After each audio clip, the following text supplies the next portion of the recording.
Hola, ¿cómo están? Bienvenidos a un nuevo capítulo de Cine Plus, este espacio que hacemos con mucho cariño para los amantes del cine y las series de televisión. Hoy día estoy muy contento porque vamos a hablar de un género que en lo particular me gusta mucho, me apasiona, que es el terror, el thriller, el suspenso. Y para eso tengo un gran invitado, un cineasta chileno que se ha especializado en hacer cosas de terror. Don Javier Atrich. ¿Cómo estás, Javier? Muy bien, muchas gracias por la invitación, feliz de estar acá. Gracias a ti por acompañarnos. Hoy día con Javier, que conoce mucho, además ha estado en festivales de cine de terror, participa constantemente, también dialoga con otros cineastas que hacen cine de género. Entonces vamos a hablar de su película, la más exitosa que ha tenido, que se llama Huecufe, que está disponible hoy día en Prime Video y también en Onda Media. Vamos a hablar del cine de terror y por supuesto de tu película y de lo que está haciendo próximamente. Bueno, Javier, si vemos hoy día en general la cartelera cada año, notamos que entre las 10 películas más taquilleras, siempre por supuesto en el 1 o 2 están estas películas como blockbusters, las películas de superhéroes, pero siempre se cuelan 2 o 3 películas de terror. ¿Por qué crees tú que a la gente le gusta el terror? ¿Le gusta esta cosa como masoquista quizás de ir a asustarse al cine? Sí, porque yo creo que a la gente le gusta el terror porque se produce en ello una catarsis, ¿no? De poder llegar y ver una película de terror en un ambiente seguro, que es un cine, o en su casa, y claro, no estar pasando por lo que están pasando los protagonistas. Eso le da una sensación de poder liberar los temores, de poder liberar todos esos miedos que tienen dentro. Entonces yo creo que eso por una parte, y como bien tú decías, las películas de terror últimamente han estado en la cima en las recaudaciones en Estados Unidos, por ejemplo, después de la pandemia. El cine volvió a retomar fuerza con 2 películas de terror, que fueron Un lugar en silencio 2, creo que fue, y la otra era No respires, si no me equivoco, también de Fede Álvarez. Sí, gran director uruguayo, Sí. que ahora regresa con Alien Romulus. En Romulus, exacto, Sí. con muchas ganas de verla. Así es. Así que sí, yo creo, es una pena que no se traduzca esto en Chile con las películas de terror. No hay mucho apoyo de repente de parte de los fondos concursables, qué sé yo, pero sí, deberían un poquito darse cuenta de que, claro, es un género que hoy por hoy se ha tomado el mundo, ¿no? Está liderando la taquilla a nivel internacional. Y de lo que dices, perdón, me salta justo la pregunta, que parece obvia. Si el cine de terror es tan exitoso en términos generales, ¿por qué crees que se ve poco cine de terror producido no solo en Chile, sino en general en Latinoamérica o incluso en Europa? ¿Por qué crees que todo el cine de terror prácticamente viene como de Estados Unidos? Sí, mira, no lo sé, la verdad. Es una pregunta muy interesante. Yo también me la hago todo el tiempo, porque claro, los números indican que a las películas de terror le va muy bien, la gente las prefiere.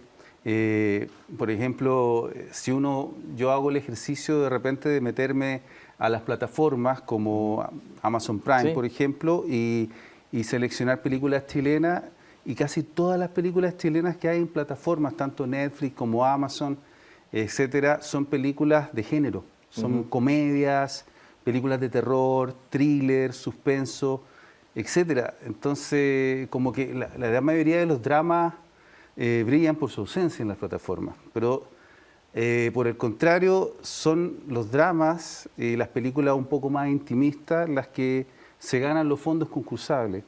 Entonces es algo que para mí no tiene mucha explicación, es algo que desconozco. Yo soy amante. Hay como menosprecio al género. Puede ser, ¿ah? Puede como ser que se le mira como algo más básico, más claro, como un género quizá no menor. tan profundo. Exacto, como un género menor. Puede ser que sea por ahí la cosa, ¿ah? Porque siendo que no es así, yo siempre lo defiendo con capa y espada, porque el terror da para mucho, da para hablar de muchos temas, como lo han demostrado películas enormes como, no sé, El bebé de Rosemary, que hablaba sobre los derechos reproductivos de las mujeres, claro. Y así muchas otras, El exorcista, que era sobre la fe, o el mismo Godzilla. O la saga La Purga, por ejemplo, súper interesante, que es una crítica social a la violencia que hay en Estados Unidos, a la política.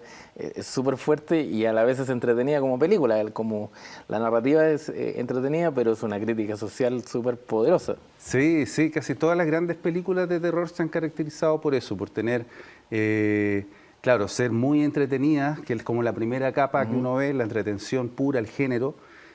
Pero adentro la pulpa, o sea, es generalmente una denuncia social o una crítica social importante. Como te decía, no sé, incluso los monstruos siempre para mí han sido como símbolos, ¿no? Drácula, por ejemplo, que era como un tipo que vivía en un castillo como un millonario que le chupaba la sangre a los pobres, ¿no? Sí, claro, hay mucho de eso, sí, hay mucho simbolismo. Claro, Godzilla, que también con el tema de las bombas, las explosiones nucleares. Entonces, y las consecuencias que tuvieron después en la sociedad. Entonces, claro, son alegorías, ¿no? De momentos sociales importantes. Sí, así es. Bueno, pero igual en Latinoamérica han habido, por ejemplo, hoy día, recuerdo, no sé si la viste, Cuando se echa la maldad, esta película de terror argentina que la está rompiendo en Netflix. Se pueden hacer cosas quizás con un presupuesto no tan elevado, o sea, entendamos para la gente, hacer cualquier película, por simple que sea, siempre tiene un presupuesto alto, o sea, no se puede hacer una película con 2, 3 millones de pesos. Siempre requiere actores, equipo técnico, sonidistas, fotografía, y por muy económica que sea la película, siempre requiere plata. Sí. Pero se puede hacer una película inteligente con un buen guión y que funcione. O sea, no se necesitan hacer de repente grandes criaturas ni efectos especiales complicados si uno tiene un buen guión y buenas actuaciones, por ejemplo. Sí, verdad, estoy de acuerdo. O sea, hay buenos ejemplos de eso, como es Actividad Paranormal, por ejemplo, o el proyecto de La Bruja de Blair, que se hizo son películas de muy bajo presupuesto. Y que, claro, creo que el proyecto de la Bruja de Blair es la película que ha recaudado más dinero en la historia del cine de terror, porque, claro, se hizo con una cámara, por ejemplo, una cámara que compraron en Walmart y que después de grabar incluso la devolvieron. Pues. Así de ahorrar plata ya. Sí. Era una cosa así, ¿no? Entonces, claro, hay algunos ejemplos de películas. Lo más importante, yo siempre soy bien majadero con esto, es el guión, ¿no? Y Hitchcock lo decía siempre, ¿no? Que lo más importante son 3 cosas, ¿no? El guión y el guión, ¿no? Y claro, si uno tiene una buena historia, una historia que impacte, una historia que conecte con el espectador,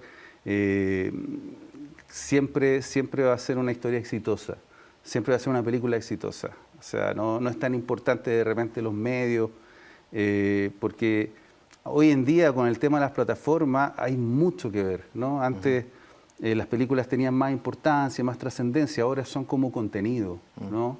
Entonces, claro, lo importante es tratar de buscar historias originales, historias novedosas. Esas son las que pegan, las que trascienden, creo yo. Y a propósito que mencionaste Actividad Paranormal y sobre todo el proyecto de La Bruja Blair, hablemos ya de Huecufe, que justamente se inspira en términos de formato en La Bruja Blair, que es una película de lo que se llamaría el found footage. Sí. Por si alguien no conoce el concepto, found footage, la traducción sería como metraje encontrado, ¿no? Sí.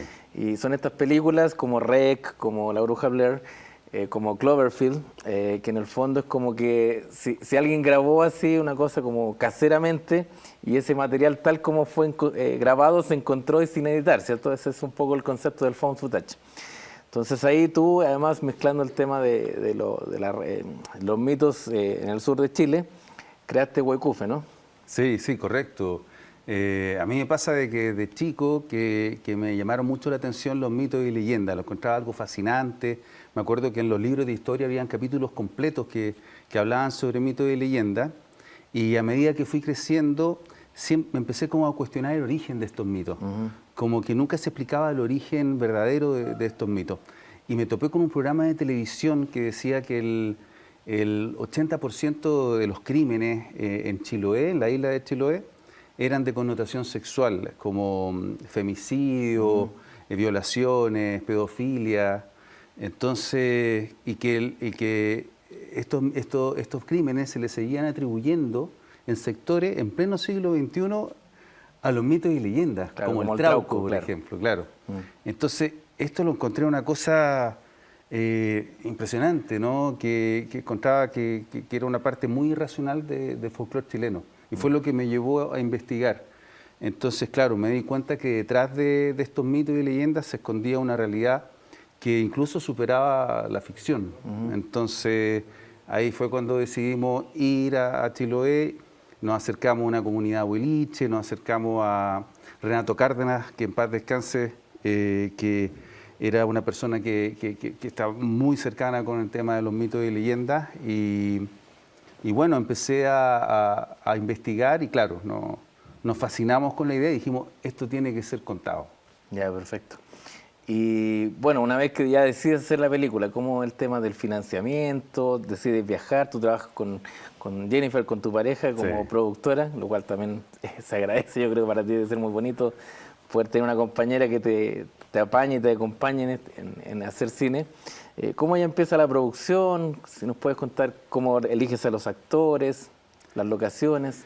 Claro, nosotros, mira, yo por qué empecé a trabajar con el género del fan footage, por qué decidimos usar el género fan footage en esta película, que es nuestro primer largometraje, fue porque como por el 2008, en un Sanfic, en el Festival Sanfic, invitaron a Michael Chapman, que Michael Chapman es el director de fotografía de películas como Taxi Driver, Raging Bull de Martin Scorsese. Fantástico. Entonces, él se estaba fumando un cigarro afuera del teatro, en La Reina, y yo lo vi y me acerqué. Entonces le dije, maestro Chapman, ¿sabes qué? Yo tengo muchas ganas de hacer una película, pero no cuento con los recursos, ¿no? Tengo una cámara de video, etcétera, etcétera. ¿Cómo lo puedo hacer para que a través de la fotografía se vea como una película de cara y de Hollywood? Y él me dijo, no tienes que emular el cine de Hollywood, lo que tienes que hacer es evidenciar la precariedad a través del guión, a través de la narrativa, me dijo. Y me explotó la cabeza. Sí, claro, me imagino. Claro, ahí me di cuenta que... Literalmente, pum. Exactamente, literalmente. Entonces ahí dije, wow, qué increíble. O sea, y ahí empecé a desarrollar un guión sobre un director de cine que claro, tiene el peso de la presión social, de no haber hecho un largometraje, ya pasado los 30. Había un poco de tu historia también, ¿cierto? Había un poco ahí de algo personal. Siempre tiene que haber algo personal en todos los guiones que realizamos, ¿no? Para que tengan una conexión con el público. Y claro, entonces, y empecé a desarrollar, y claro, la polola de este aspirante de director de cine era una periodista, como es Jennifer, mi pareja, que fue productora de la película. Entonces empezamos así, dijimos ya, ¿qué tenemos? Y empezamos a decir, ya, contamos con un auto, una cámara vieja, hagamos un road trip entonces de estos dos personajes que van a Chiloé. Ella va con su trabajo de fin de año, de título, ¿no? de universitario, en donde va a explorar y va a tratar de ver lo que hay detrás de estos mitos y leyendas, sobre todo la leyenda del Trauco. Y él va a aprovechar el viaje de Paula para poder hacer una película de fan footage, tipo el proyecto de La Bruja de Blair, ¿no? Entonces, así es como nació la historia. Pues, y no contemos más de la trama para que la gente la vea. Sí, no, sería bueno. Y claro, entonces ahí pusimos un aviso en Facebook para buscar actores, y ahí nos topamos con el actor que hace a Matías, que es el protagonista, junto con Paula. Entonces, Matías era de Chiloé, trabajaba creo que también como estos que hacen tours. Entonces, yo dije, uy, qué bueno sería también que fuese productor asociado a la película, cosa que nos consigue las locaciones. Tú aprovechaste todo hacia el máximo. Claro, dije, y dije, y a ver, y de repente veo le digo que me mande unos videos. Ya. Y claro, hizo un video con su polola, ¿no? Para hacer como la contraparte, ¿no? De Paula. Ya. Y yo quedé maravillado con la actuación de Paula, porque es una persona que, claro, no tenía estudio ni experiencia, pero tenía un carisma entonces tenía una inteligencia emocional súper importante. Entonces dije, oye, vamos con los dos. Incluso les dejamos sus nombres reales en la película, Paula y Matías. Entonces, y así, y nos dividimos los roles de producción entre dos personas, que es Jennifer Mackay, que es mi pareja, y que ella hizo producción, hizo sonido directo, maquillaje, pelo, 10.000 cosas. Yo, por otro lado, hice el guión, la dirección, la cámara, la dirección de foto, la edité y la distribuí. Entonces, entre dos personas dividimos todos los roles de producción y ya. No se nota para nada, porque el estándar, no, hablando en serio, el estándar de calidad que tiene tu película es bastante alto. De hecho, se distribuyó en cines nacionales. Claro. Y bueno, contarle a la gente que la película, aparte de ya estar en plataformas, fue premiada en varios festivales en Estados Unidos, en México, en Venezuela, en España, si no me equivoco. Sí.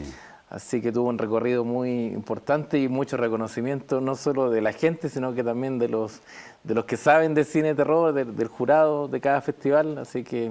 Es verdad. Sí, estamos muy sorprendidos con todo el camino, el viaje que ha tenido esta película, y todas las satisfacciones que nos ha dado son enormes. O sea, nosotros nunca pensamos que la película iba a llegar tan lejos. La hicimos por una necesidad intrínseca que tiene el ser humano de contar una historia. Claro. Y luego Jennifer se le ocurrió mandarla a un festival de cine. En ese festival quedamos. Fuimos a hacer el estreno mundial a México en un festival que se llama Feratum, que es súper importante dentro del género del terror. Y ganamos como la mejor película iberoamericana. Y así, eso fue un gran espaldarazo para seguir enviándola a otros festivales. Tuvimos, no sé, más de una docena de selección oficial en festivales. Ganamos 8 premios como mejor película y de ahí... ¿Y eso te fue sorprendiendo? Más allá que... Porque hace un tiempo acá tuvimos acá a Gabriel Osorio, que ganó el Oscar. Y él nos contaba que al principio él como que él terminó la película y dijo, ya está, y no le tenía ni una fe. O sea, él jamás pensaba que llegar tan lejos, ganar festivales. Sí. Y el productor de la película, Pato Escala, y su pareja también, Antonia, empezaron a moverla, a enviar el corto a festivales y empezó a crecer, pero que él en rigor no le tenía tanta fe de que iba a llegar tan lejos. Entonces, yo imagino que quizás cuando tú terminaste el largometraje, lo empezaste a enviar, ¿le tenías tanta fe o te sorprendió lo que ocurrió? No, le tenía menos fe que el colega, porque claro, es una película de cero presupuesto prácticamente, y hecha por 2 personas, qué sé yo. Pero claro, sabíamos que la historia de lo que estábamos hablando era importante. Entonces, sí, pero claro, nos sorprendió mucho el que haya una historia que era como tan personal, haya como repercutido tan bien con la audiencia, con el público. Y yo creo que fue por el tema de que los actores, ¿no? Que, el hecho de que los actores sean tan naturales y conecten bien con el público, quizás, pero sí, no lo esperábamos nunca. Nosotros nos quedamos gratamente sorprendidos. Hay un distribuidor norteamericano, adquirió los derechos de la película y él terminó distribuyéndola a nivel mundial en Amazon Prime. Así que, la verdad que muy gratamente sorprendidos, pero no lo imaginamos nunca. Bueno, maravilloso, se te ven como te brillan los ojos, así que a mí como colega me alegra mucho que todo lo que has logrado. Bueno, se nos está acabando el tiempo, cuéntanos más o menos en qué estás trabajando, porque ya estás en el guión de un nuevo largometraje, ¿no? Sí, claro, esperamos filmar este año un nuevo largometraje, ya llevamos trabajando un buen tiempo, y es un thriller psicológico, combinado como con un gótico sureño. Entonces es como una especie de cacería de brujas moderna en la actualidad. También tratamos con un poco de un concepto que me fascina mucho, que es como es como la hostilidad negativa, la hostilidad violenta, que se da mucho de repente en el sur cuando la gente, no sé, pues te dice, oye, pero tómate un trago, ¿no? Y te mete copete, o qué sé yo, ese tipo de hostilidad, hospitalidad violenta, perdón, no hostilidad, sino que una hospitalidad violenta, ¿no? Que es un concepto que me gusta mucho y que lo vamos a explorar en esta película si podemos. Fantástico. Bueno, vamos a hacer una pequeña pausa en el cual nosotros vamos a ver los principales estrenos que hay en plataformas durante estos días. Longlegs, coleccionista de almas. Lee Harker, una novata agente del FBI, ha sido asignada a un enigmático caso sin resolver de un oscuro asesino en serie. A medida que la investigación avanza, las pistas se vuelven confusas y las evidencias se ocultan en las sombras. Esto hasta que Harker se da cuenta de que un vínculo personal la une con el asesino y que debe actuar rápidamente para evitar otro siniestro crimen. La cinta es protagonizada por Maika Monroe y Nicolas Cage. Alien Romulus. Este thriller de ciencia ficción y terror vuelve a las raíces de la exitosa franquicia Alien. De hecho, la trama de esta cinta, dirigida por el uruguayo Fede Álvarez, se sitúa entre la primera y la segunda película de la saga. Mientras se exploran en las profundidades de una estación espacial abandonada, un grupo de jóvenes colonizadores del espacio se encuentra cara a cara con la forma de vida más aterradora del universo, los xenomorfos. La trampa. En la nueva película de M. Night Shyamalan, Cooper Adams es un asesino en serie apodado El Carnicero, que asiste con su hija a un concierto de la estrella de pop Lady Raven.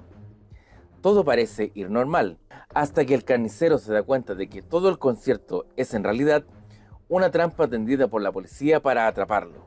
En un espacio cerrado, con más de 300 policías y 30.000 fans, ¿podrá escapar?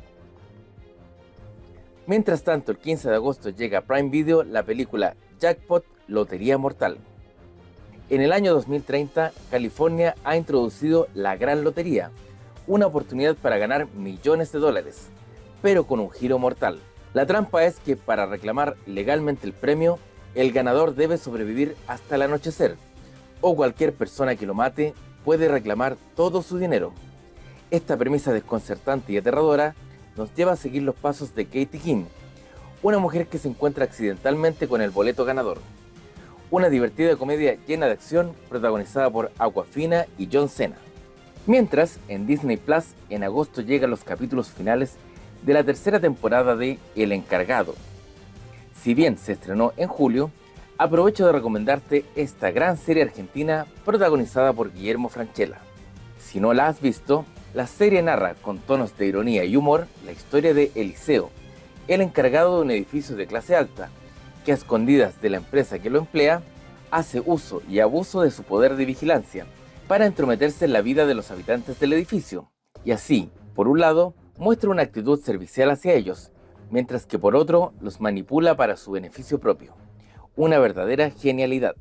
Bueno, esos son los principales estrenos que hay en plataformas en estos días, y con eso, bueno, se nos acabó el programa. Lamentablemente, un placer de realmente haberte tenido acá, Javier, hablando de cine terror, una cosa que a mí por lo menos me encanta. Así que bueno, te felicito por Huecufe. Lo pueden encontrar en Onda Media, que es una plataforma de cine gratuito, y también está disponible en Prime Video si la quieren ver, ¿cierto? Sí, dejo todos invitados para que vean la película, que la disfruten y que después nos contacten a través de las redes sociales, Javier Atrich o Jennifer Mackay, y nos cuenten un poco ahí qué les pareció. Fantástico. Bueno, conjunto con agradecerte nuevamente, Javier, por acompañarnos hoy día. Nos despedimos hasta un próximo capítulo de Cine Plus. Chao, chao.